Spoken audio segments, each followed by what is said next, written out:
క్రమం ఇంకా 4 అడుగులు ముందుకేస్తే నివ్వరిపోయే రాష్ట్రం మొత్తం నివ్వరిపోయే విషయాలు. అద్దంకిలో తాగిన మత్తులో డ్రైవర్ ఫుల్గా మత్తులో ఉన్నాడు.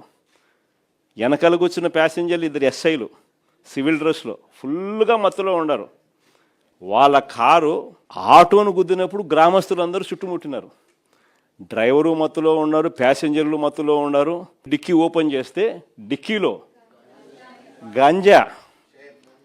గంజాయి, డబ్బులు, పోలీసు యూనిఫాము.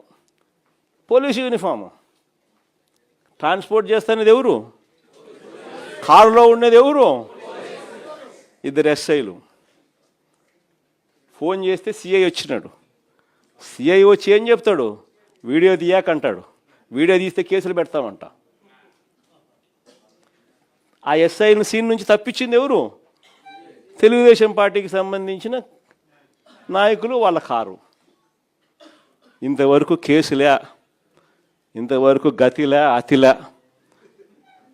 కేసే లేదు, గతి లేదు, అతి లేదు. అసలు ఇది జరిగింది అన్నది కూడా ప్రజలు మర్చిపోవాలా అని చెప్పి ఆలోచనతో దాన్ని పక్కదోవ పట్టించే కార్యక్రమాలు కళ్ళ ముందర కనిపిస్తూ ఉంది రాష్ట్రంలో జరుగుతూ ఉన్న ఘటన. నిన్ననేమోను తాడిపత్రిలో గోవా నుంచి లిక్కర్, 1 బాటలు కాదు, 2 బాటలు కాదు, లారీలు. దాని ముందు ఏం చూసినాం? తంబెల్లపల్లిలో తెలుగుదేశం పార్టీకి పోటీ చేసిన వ్యక్తి.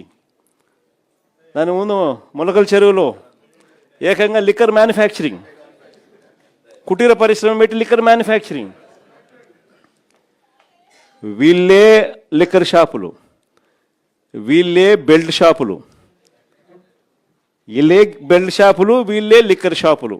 డిస్ట్రిబ్యూషన్ మొత్తం వీళ్ళే. ప్రతి 5 బాటళ్లలో 1 బాటలు కల్తీ బాటలు. 4 రౌండ్లు అయిపోయినాక ఏం తాగుతున్నాడో ఎవడికి తెలియదు.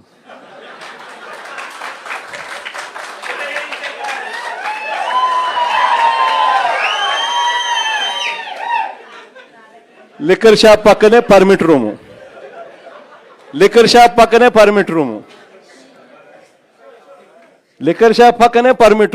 పర్మిట్ రూముల్లో లూజ్గా మందు అమ్మడం, మందుతో పాటు బజ్జీలు పెట్టడం.